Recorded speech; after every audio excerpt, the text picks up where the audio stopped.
Hi guys, magandang hapon. Kakauwi ko lang po pala galing sa school. Sabay lang po ako sa service po ng classmate ko po. Di po kasi ako napasundo ni Papa. Kasi po meron po siyang pinuntahan na importante. So ayun guys, salubong agad yung kapatid kong cute.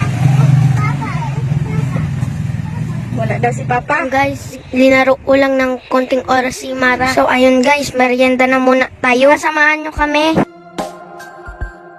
So bago yun guys, syempre may pa-challenge muna si Mama. Baby Tay, are you ready?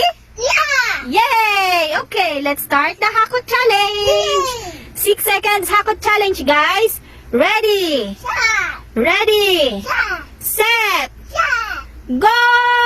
Dali na! Kuha na dito! Dali na, baby! Come on, dali! Go, go, go, baby! Go, baby, go! Yay! Okay? Wait lang. Kuya, are you ready? Are you ready? Are you sure? You ready?